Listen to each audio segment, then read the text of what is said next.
नमस्कार मंडळी, तुमचं आपल्या सगळ्यांना यूट्यूब चॅनलवरती तुमचा मनापासून सर मित्रांनो, आज आपण शेताकडे माझी शेताकडे म्हणजे आता मदर ती गेलं हिड जोडायला. तर आपण निघालो शेताकडे. भरपूर असं ऊन बिल झालं काढा घ्यायचा. कुठं निघालो? घरी. चला मला पण येऊ द्या. चला काय किटली बिटली एवढं उन्हामध्ये झालं तुम्ही. सफर कुठं ग? सफर पास झाली का नाही? किती टक्के पडलं? ऑयला जबरमध्ये 82% पडले त्या सफरला. बघा शाळेत काहीच येत नव्हतं तरी 82 पाडलं तिनं. दारची बॉटल का पाणीची? अरे पण एवढ्या उन्हामध्ये का? ऊन जरा कमी होऊन द्यायचं ना. हा तर आपण निघालतो शेताकडे. आपल्याला भेटले सफर आणि फिटर, म्हणजे यांची टॉप नाव आहे दोघांची. फिटर अरे येऊ दे ना. तर सफर आंबे बिंबे कुठे पिकतात का? नाही. तर पूर्ण असं ऊन झालेले नाही. ही पूर्ण आपली देवाची देवराई आहे बघा अशा प्रकारे. आणि आपण निघतोय गावापासून कमीत कमी आपल्या शेत 1-2 किलोमीटर अंतर आहे. तिथपर्यंत जायची चालत आपल्याला. बाबा वाजलेले जातं ते बघा, पूर्ण अशी वाजलेले. तर आता मे महिना चालू आहे पूर्ण असं, त्याच्यामुळे ही रोप आता बाजून ठेवल्यात. आणि नंतर मेच्या एंडिंगला पेरणी करून टाकतील. म्हणजे मग पेरल्यानंतर मग ते भात उगवणार. मग तिथून लागवड वगैरे अशा प्रकारे केली जाते. आणि ही देवाची देवराई ही पूर्ण आहे बघा.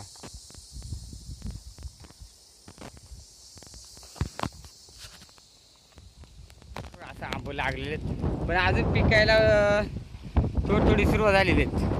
आणि विश्रांतीसाठी म्हणजे खास एसटीतून माणसं उतरलं तरी ते विश्रांती वगैरे घेतात इकडे पुढच्या गावातली. मग पाय उंटू चालत राहतात. त्याने तर सावली वगैरे छान, खूप छान अशी हवा लागते घाटाची. इकडं नाणेघाट आहे समोर. नाणेघाटातून इतकी जोरात हवा येते, त्यामुळे इथं पूर्ण अशी हवा लागते.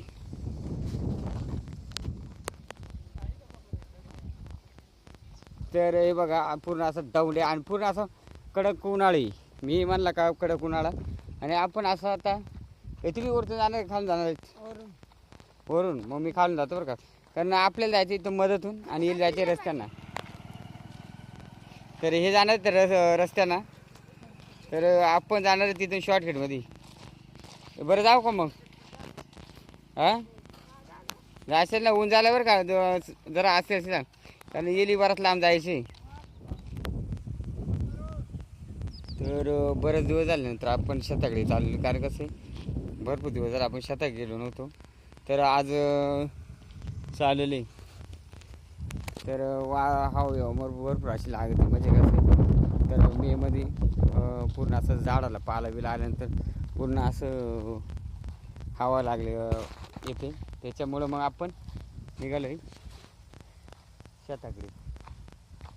तर आपण आता बघत चालू आपल्याला कुठं काही भेटलं वगैरे तर मग घेऊ. आंबे, करवंदे, जांभळं असं म्हणजे शेताकडे भरपूर असं आपल्याकडे शेताकडे भरपूर आहे. निसर्गाचे ते उगवलेले असतात पहिले. भरपूर आता हवेत तर आवडतं असं.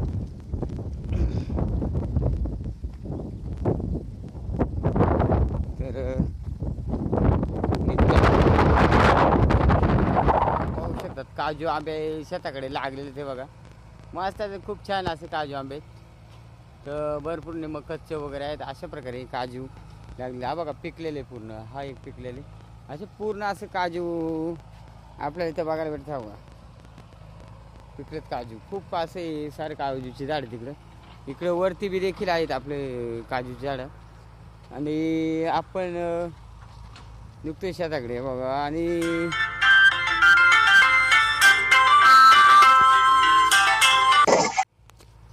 तर मित्रांनो हे बघा शेताकडे भरपूर प्रमाणात काजू आंबे ते बघा आता लागलेले आहेत हे सगळे काजू. तर अशा प्रकारे काजू आंबे लागलेले आहेत. तर आपण आता हे शेताकडे आता ऊन भरपूर झाले. आता आपण शेताकडे जाणारच नाही. कारण कसे नको म्हणतात शेताकडे. काजू आंब्याची नाही आता आपा होईल का आजला